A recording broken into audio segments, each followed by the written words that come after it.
Welcome back, everybody, and happy Friday. I'm meteorologist Andrea Myers, bringing you your daily hail forecast, sponsored as always by C3 Group, Merlin Law Group, American Contractor, and Atlas, and they're still linked for you in the description to this video, so go ahead and check out their pages. We've got quite a bit on the agenda today, just a heads up. We got a storm system moving in now, and it's going to bring storms today into tomorrow, so we got 48 hours of weather, and then the next round is coming next week. Monday and Tuesday are looking to see some severe storms again across the south. So we're covering it all and then getting into next week's overall pattern, what that's going to look like across the nation. But if you're in the south, getting ready for that severe weather, stay tuned. We're going to get you your forecast here in a second. But before our weather, Raising Hail Tour 2024 dates have been announced, guys. We are going to be touring across a few different cities, Dallas, OKC, Denver, and Chicago. Throughout the month of February, we got the dates listed there. I believe it's up on our Instagram and Facebook page as well, if you want to know when we're coming to your city. But if you're new to Hail Trace, Derek, our CEO, every year gives his forecast of what he expects the year to look like in terms of severe weather across the nation. That's each region, when the hail season is going to start, how active it's going to be, when it's going to end, etc. So if you guys have questions about your severe weather forecast for the 2024 storm season, go ahead and stay tuned for more details on the Raising Hail Tour for this year. Now, getting into our weather for today, we've got a couple of different storm systems tracking through. Right now, the first of those two is on its way into the Mississippi Valley. There's that low pressure, and as it tracks off to the east by around 5 p.m. here, storms will be continuing through that area. Now, it is going to be a pretty limited risk today. Again, just another heads up. Now that's going to lift up to the north. There we are by Saturday. We still have that jet stream dipping down all the way into the Gulf states, not really given much of a chance to regenerate a lot of heat and instability ahead of this next low in the Pacific Northwest getting ready to swing through. So we're really going to kind of be relying on this little ridge right here to allow any Gulf moisture and heat to come up into the south before this next low crashes through. So there you are by Sunday afternoon, and then by Monday we get that space. We get things moving out of the way enough in the south and southeast now to potentially see storm resurgence through the area for the beginning of next week as that low makes its way through. It's a strong low. We got some decent upper jet stream wind speed values, so in spite of the instability present, it does give us a lot of a chance to see rotation in the atmosphere. Think about it like a jet in a pool. When you get that water going really fast on the top and really slow water on the bottom, it tends to cause that turbulence, and that's what this potential holds here for us as this sweeps through the south. So we could get some rotation from that regardless of the instability that does build up for Monday and Tuesday. So watching that, but I'm going to give you a recap of what that first system has done in the past 24 hours snowfall-wise, and then we'll move into your severe weather. If you guys are in the Central Plains or even parts of the Mississippi Valley and the Southern Rockies there, we've seen a decent amount of snowfall fall from the system over the past 24 hours. Wichita got a few inches. Bentonville, Arkansas, saw some videos out of there of a nice coating of snow on the ground. Even northern Oklahoma got some snow. So good deal for us out in the Central Plains. And then here we go into the next 72 hours. Going to get that system tracking east, bringing snow out through the Ohio Valley before that next low comes through. Southern Plains, potential to see some storms. If you're up north, we got enough of a temperature gradient to get you guys some snow out there on Sunday and then into Monday with that next system sweep. So there it is. It's a really nice picture of it right now. Here's that low spinning away. The north end of it is cold enough to be spitting out some snow in Missouri and Arkansas. South end of it, it's warm enough to be getting a lot of heavy rain and, again, a limited storm potential right along the Gulf states, Gulf Coast, I should say, with any heat and humidity buildup. Right now, only 55 degrees in Houston, a little warmer down in Florida in the 70s. And Florida, what do you expect? But we're really watching this area right now for how much it can heat up ahead of that system tracking through. Otherwise, 30s and 40s across most of the nation for today, and sitting pretty dry everywhere except the Gulf. I've been watching these dew points today. They have been increasing. It was 50-degree dew points in Gulf Shores, Alabama earlier this morning. It has increased to 57. So that Gulf humidity is pushing up into right along the coastline right now. And so, you know, where we see dew points nearing 60 degrees, Corpus Christi, Gulf Shores, etc., and that line is tracking through, then we have that chance for severe weather. So we'll see if it can get there in New Orleans and Lafayette, but if you're right along the coastline, that's going to be where the bulk of your severe risk is for today. So there it goes on our future radar. Got that whole line. You can see the intensity picking up in the Gulf waters where we got that instability.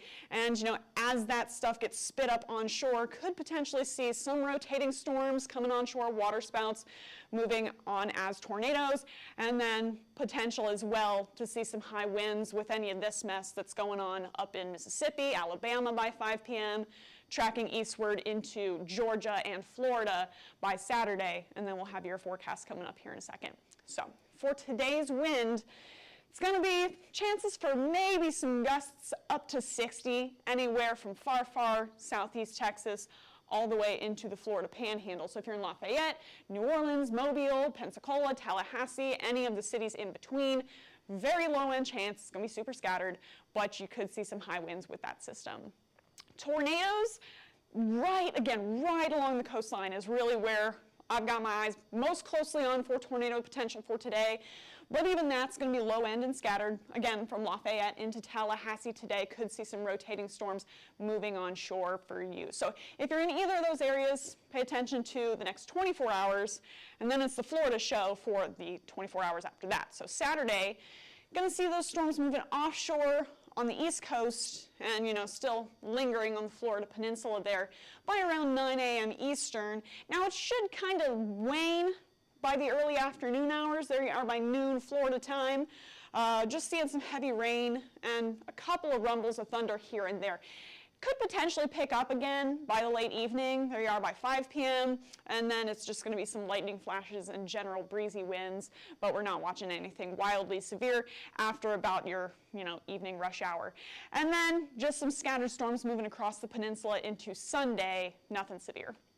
So for your wind forecast into tomorrow, it is focused on Florida.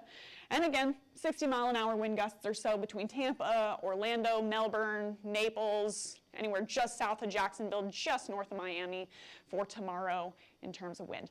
For tornadoes, about the same area, about the same risk level for you guys. Low end across the board, staying scattered from Tampa to Melbourne to Naples, and anywhere in between to see water spouts or tornadoes coming onshore. So then into Monday and Tuesday. That's really the risk we're watching for more intense storms into the beginning of next week. And again, a lot of it is going to factor into how much time we get in between these two systems for that heat to build back up. Now Sunday afternoon, sitting in the mid-50s and the 60s. 60 degrees in Houston, 55 in Tallahassee. And, you know, so we're starting to see the Gulf doing its thing, trying to move back north and combat that cold weather that we saw earlier. And then by Monday, again, 65, 70, now sitting in East Texas with the cold front getting ready to sweep eastward. So as that does intersect with those warmer temperatures and with the dry line we'll take a look at in a second here, we could see those storms going up, intensifying potentially by the early evening hours. But storm mode is another question I have, and I'll get there. But as that cold front tracks off to the east, now there it is on Tuesday, and so the whole southeast corridor could see severe weather as that whole system tracks that way. So here's your dry line set up. Nice little sharp dry line here. Very dry out in West Texas and very humid out in East Texas. So there it goes pretty much along the I-35 corridor by Monday afternoon, sweeping off to the east through East Texas by 6 p.m. on Monday, and then tracking continued track off to the east by Tuesday afternoon through the southeast. There it goes off the coast by Tuesday evening. So putting all that together, working towards our instability, there it goes. Again, it's looking pretty decent where we have those warmer air temperatures and we have the best Gulf moisture. So if you guys are in like Corpus Christi, Houston, watching that for Monday afternoon before that cold front moves in, and then we still have flickers of instability staying along the Gulf Coast through Monday and Tuesday. So potential to see severe storms through that area when you have all those factors working together. So here's what it looks like. Still low res radar right now. We'll update you guys on Monday. Monday afternoon should be right around the time this starts, maybe a little bit later than that. So make sure to tune into Monday's forecast and we'll have updates for you. But lots of heavy storms going on through the area, and those tend to kind of use up all the energy available really quickly. So that's kind of another reason I'm watching this, wondering how widespread severe weather will be. Likely to see a lot of heavy rain, lots of thunder. However, severe cells might be getting overrun by all of that. So watching that on Monday afternoon, but regardless, still going to see that storm activity tracking off to the east through the evening, and then into Tuesday afternoon. There it goes with a whole line of storms tracking through Georgia, the Carolinas, and the Gulf Coast through the evening. So for your Monday forecast, all the way from Corpus Christi out eastward into parts of the Florida Panhandle, could see all risks right now. We do have enough instability to support hail as well as tornadoes and wind through the beginning of next week. And then Tuesday, once things line out, probably going to be more of a wind and tornado threat, but we'll keep you updated. And that's going to be all the way from the coastal Carolinas down into the Gulf Coast and parts of Florida.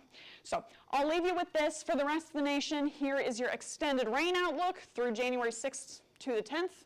A lot of the nation seeing above average for how much rain you're getting this time of year, except for maybe far, far south Texas. But most of us are going to be a lot wetter than normal in terms of rain and snow. And then across the U.S. for temperatures, a little bit warmer up in the northeast where we're not really getting hit by any of those lows. But on the converse, the whole western U.S. is seeing a series of low-pressure systems tracking through, keeping us nice and cool across the Rockies, and particularly the desert Southwest. Decent chance of being cooler than normal for this time of year in your beginning of January. So that's what we have for our weather today, guys. And again, make sure to tune back in on Monday if you're in any of those highlighted areas, and we'll let you know what's going on. You can follow us on YouTube, Facebook, Instagram, Twitter, and TikTok. Hit See First on Facebook so you never miss a live video, and smash that subscribe button everywhere else. If you're interested in purchasing a plan, we're up monitoring these storms 24/7 across the nation. Hail, wind, tornadoes, hurricanes. We watch anything severe happening in the U.S. So go ahead and scan that QR code up above me or click the link in the description to this video if you guys want a plan for that. You can also give us a phone call at 855-334-4245. Email us at info@hailtrace.com or check out hailtrace.com for more details. For now, I hope you guys have a great weekend. Stay safe if you're along, any of those risk areas. And for now, I'm meteorologist Andrea Myers. Thanks for watching.